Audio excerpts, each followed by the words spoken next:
de mais de 8.000! Well, this is it, sir. The newest... Que bonita sua voz.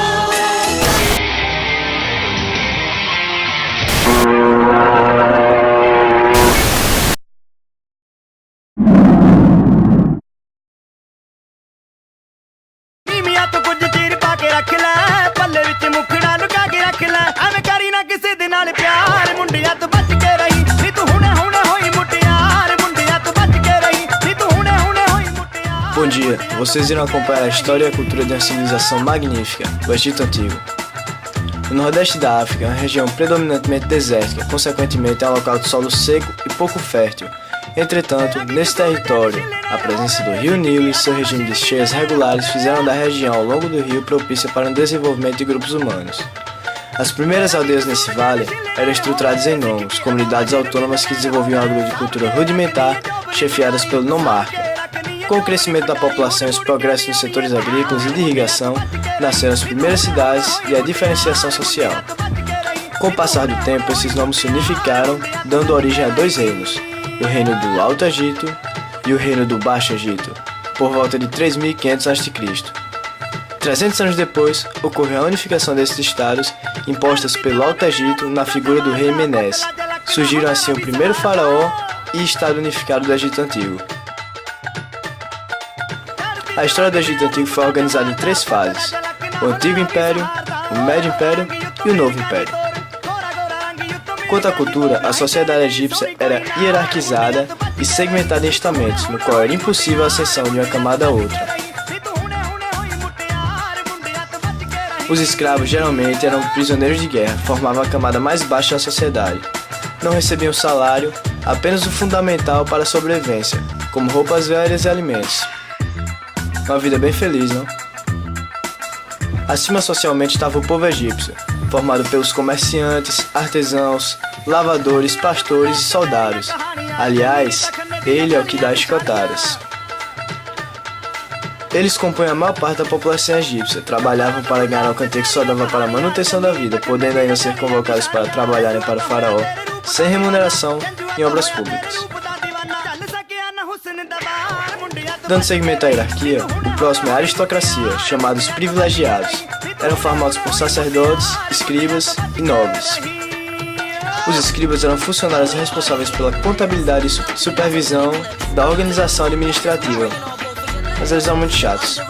Ao próximo, sacerdotes. Administravam os templos, os cultos e os eventos religiosos.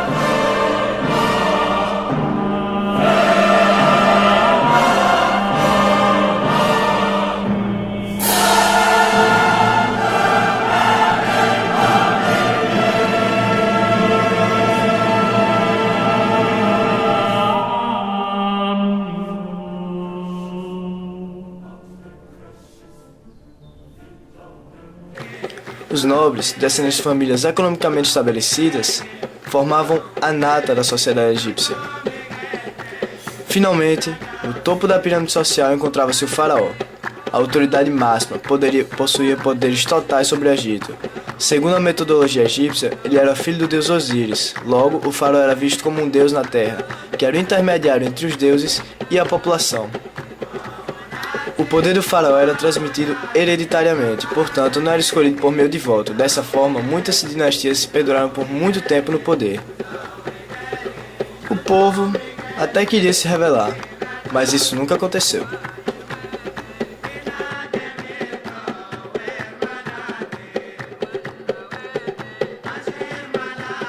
O rei e sua família tomavam para si grande parte dos impostos recolhidos entre os povos. Por consequência, eram bastante abastados e gozavam de uma vida luxuosa em grandes palácios.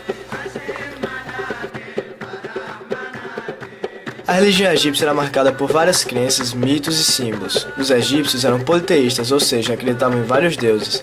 Seus deuses eram antroposomórficos, metade homem e metade animais. E a prática de rituais, oferendas e festas em homenagem aos deuses, com o intuito de alcançar sucesso em guerras, na colheita ou em qualquer outra dificuldade, o que era frequente, era comum. Sendo assim, cada cidade possuía um deus protetor e um templo religioso dedicado a esse determinado deus.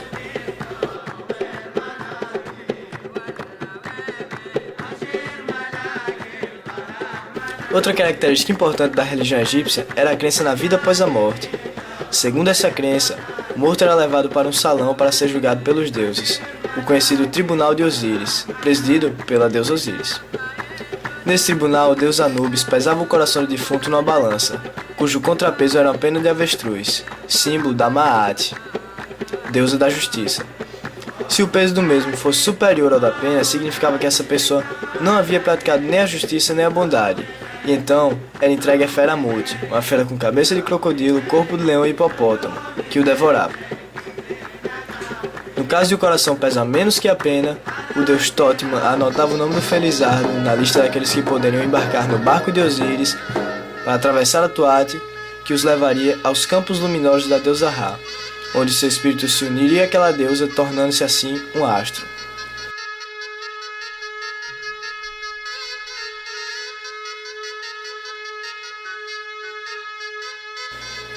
Isso tudo se o corpo estivesse em condições próprias de conservação, viabilizando seu reuso, dando-lhe assim a chance de viver eternamente nos campos elíseos no formato de seu Ka. Daí, percebe-se um dos principais motivos para os quais foram desenvolvidas as técnicas de mumificação. Tá, estamos aqui com uma entrevista exclusiva com a múmia mais famosa do mundo, Tutankhamon. Boa tarde. Como você se sente sendo a múmia mais famosa do mundo? Entendi tudo. E me diga uma coisa, como se deu a sua morte?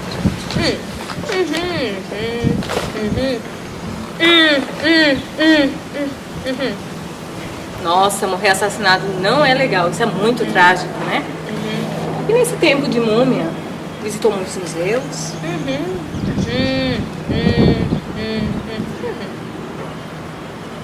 Legal, né? E as mulheres quando viam assim?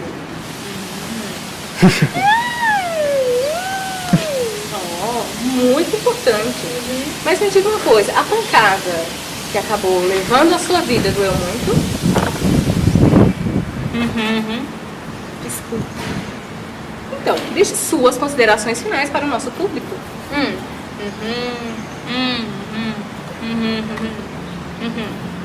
E com essa maravilhosa entrevista, nos despedimos de todos vocês. Boa tarde.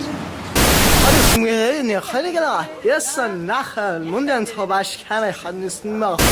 desenvolvimento da escrita egípcia foi de grande importância para a sociedade, pois serviu para a propagação de ideias, desenvolvimento da comunicação e ainda contribuiu para o controle de impostos. No Egito Antigo desenvolveram-se dois tipos de escrita, a demótica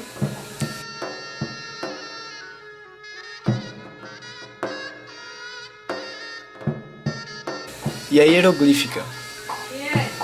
O termo demótico tem origem grega, demótica, que significa popular. Esse sistema de escrita era utilizado pela maioria da população egípcia, justamente por ser mais simples, sendo usada principalmente em assuntos do cotidiano.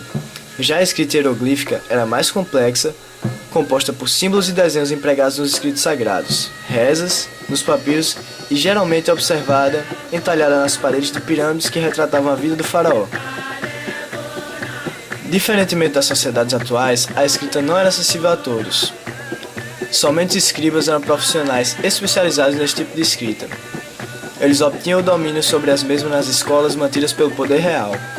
O Estado tinha o objetivo de expandir esse tipo de conhecimento, justamente pelo papel que os escribas desempenhavam no controle dos recursos reais. A escrita, além de exercer um grande papel no âmbito social e econômico, possibilitou a criação de uma literatura propriamente egípcia, que englobava vários assuntos, desde o religioso até sátiras cotidianas. Podemos citar como as principais obras o Livro dos Mortos e a Safira das Profissões, onde se aprofundava a religião e a satiralização do cotidiano egípcio, respectivamente. A escrita hieroglífica só foi desmistificada pelos pesquisadores há pouco mais de 180 anos. As informações detidas a respeito do direito egípcio são bastante escassas, visto que o material jurídico encontrado está bastante deteriorado. Entretanto, baseando-se nos documentos descobertos, os egípcios possuíam leis escritas baseadas na Maat, que era o princípio jurídico de justiça. Havia um corpo consultivo semelhante a um conselho de legislação, o qual auxiliava o faraó na criação de leis. Havia um tribunal superior chamado Keneb Aad e uma figura chamada de vizir, cujas funções eram parecidas com a de um juiz. E as penas variavam desde trabalho forçado chicotadas, ao abandono das pessoas, a crocodilos.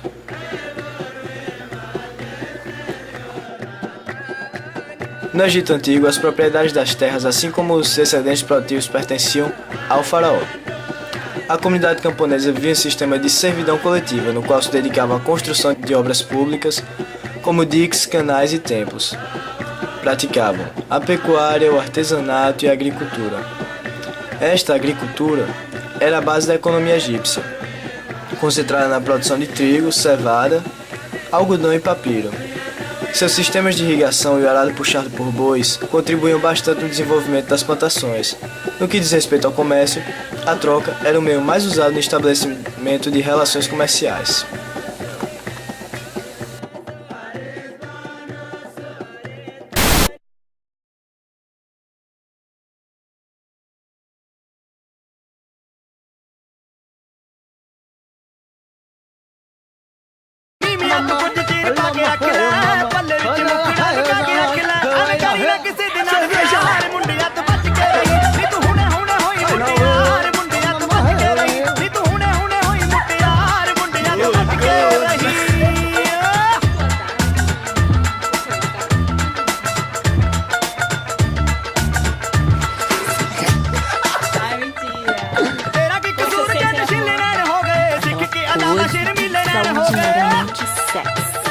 Mas eu sou perninha sexy, indo e voltando.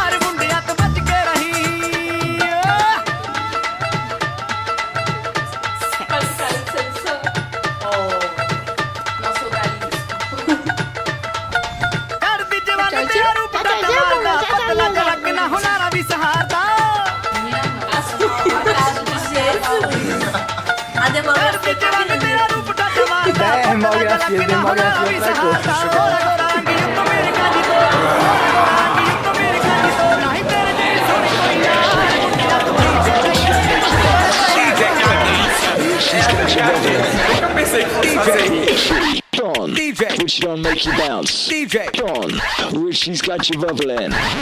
DJ, which John, DJ, which don't make you bounce. DJ, John, which she's got you bubbling. DJ, which John.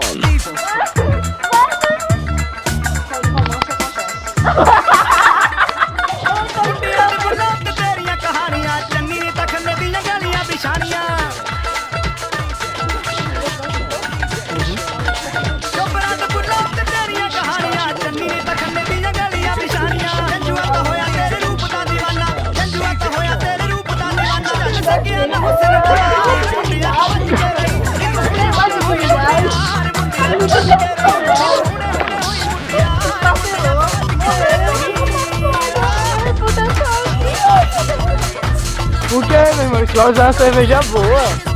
Cevada da gente é a melhor do mundo, pô.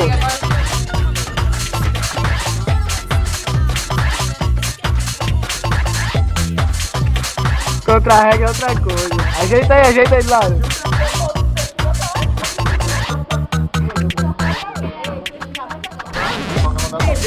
Olha aqui, dá pra ver só.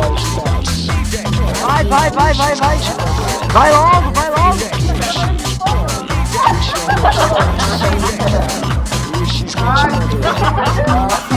Ai, cachorro.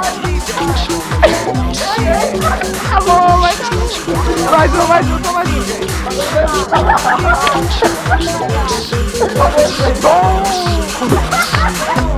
Cara.